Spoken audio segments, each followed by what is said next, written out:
अगला अलंकार है यमक अलंकार। यमक अलंकार के अर्थ को पहले समझेंगे कि यमक अलंकार क्या होता है। यमक अलंकार का अर्थ होता है बच्चे एक जैसे दो शब्द। यमक अलंकार का अर्थ क्या होता है? एक जैसे दो शब्द, यानी कि एक जैसे दो शब्द जहाँ पर आते हैं।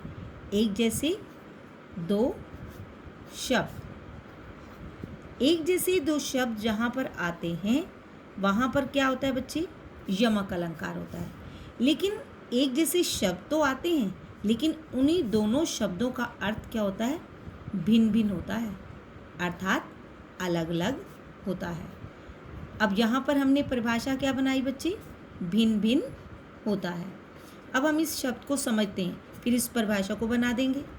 यमक अलंकार का अर्थ मैंने क्या कहा? एक जैसे दो शब्द। लेकिन एक जैसे दो शब्द तो हैं, लेकिन उन दोनों शब्दों का अर्थ जो है वो क्या है? भिन्न भिन्न है। अब ये बात मैंने भिन्न भिन्न लिखा था बच्चे, तो मैंने यहाँ पर क्या लिखा? अर्थ। यमक अलंकार का अर्थ है एक जैसे दो शब्द, लेकिन एक जैसे दो शब्द तो आते हैं, लेकिन उसका जो अर्थ होता है वो भिन्न भिन्न होता है। अब परिभाषा कैसे बनी कि जहाँ पर एक जैसे दो शब्द आते हैं लेकिन उसका अर्थ भिन्न भिन्न होता है, तो वहाँ पर क्या होता है? यमक अलंकार। परिभाषा कैसे बनी? एक जैसे दो शब्द जहाँ पर आते हैं लेकिन उनका अर्थ भिन्न भिन्न होता है, अलग अलग होता है, तो वहाँ पर क्या होता है? यमक अलंकार। अब हम इसको एक उदाहरण के द्वारा समझते हैं, तभी हमें आसानी से समझ में आएगा कि यमक अलंकार क्या होता है। इसे ध्यान से समझना है, क्योंकि इसके अर्थ जो है उसे समझना बहुत ज़रूरी होता है।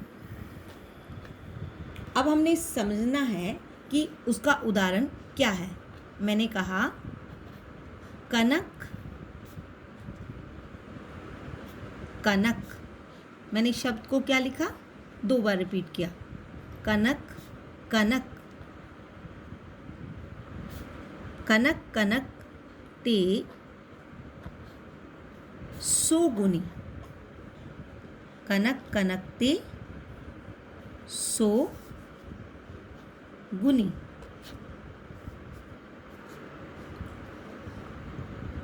मादकता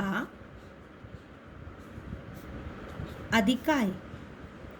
मादकता अधिकाय। कनक कनक ते सो गुनी, मादकता अधिकाय। अधिकाय क्या होता है? अधिकता। कनक कनक ते सो गुनी, मादकता अधिकाय। वो खाए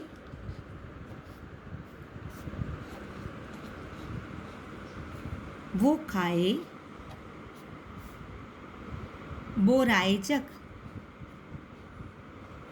वो खाए बोराए जग।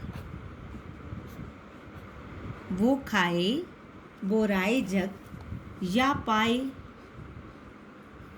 या पाए या पाए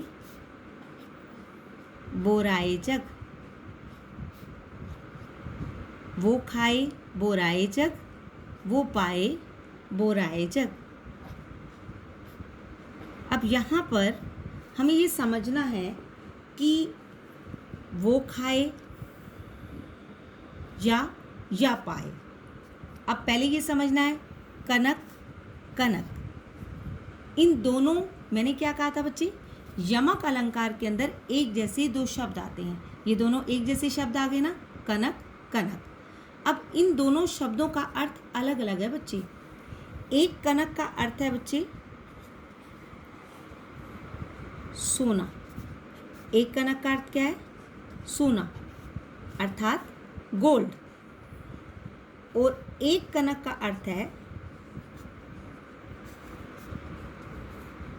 धतूरा। ये नशा होता है बच्चे, धतूरा, इसको हम नशा कहते हैं।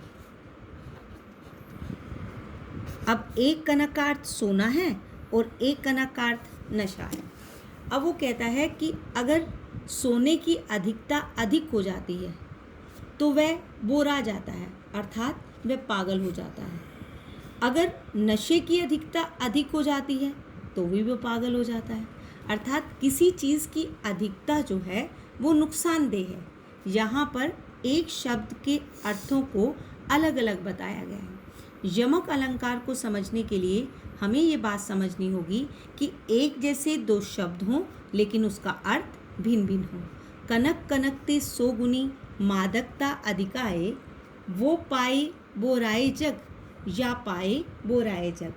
अब वो कहता है कि या पाए बोराए जग या वो खाए, अर्थात जो उस नशे को खाता है।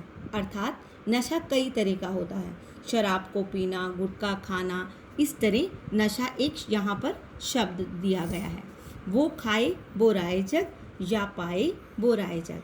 जो सोने की अधिकता को बहुत ज़्यादा ले लेता है, अर्थात जिसके पास सोना बहुत अधिक हो जाता है, वो पागल हो जाता है संसार के अंदर, और जो नशा ज़्यादा करता है वो भी पागल हो जाता है। यहाँ पर शब्दों का अलग अलग अर्थ होने के कारण यहाँ पर यमक अलंकार है। एक और उदाहरण करते हैं। काली घटा, काली घटा का घमंड घटा। मैंने एक ही पंक्ति ली है, काली घटा का घमंड घटा। एक लाइन से समझ में आ जाएगा कि इसका अर्थ क्या है। यहाँ एक घटा ये है और एक घटा ये है। ये घटाएं हैं, जैसे काले काले बादल छाते हैं ना, तो उसे घटाएं कहा जाता है। और यहाँ पर घमंड का अर्थ है कम होना, अर्थात घमंड का, अभिमान का कम होना। यहाँ पर एक घटा का अर्थ घटाएं हैं, घटाएं, और एक घटा का अर्थ कम होना है, अर्थात यहाँ पर दोनों शब्दों का अर्थ अलग अलग है। मैंने एक ही पंक्ति से आपको ये समझाया कि जहाँ पर एक पंक्ति के अंदर, एक काव्य पंक्ति के अंदर एक जैसे दो शब्द हों लेकिन उसका अर्थ अलग अलग हो, तो वहाँ पर कौन सा अलंकार होता है? यमक अलंकार। अब आपको ये अलंकार अच्छी तरह से समझ में आ गया होगा।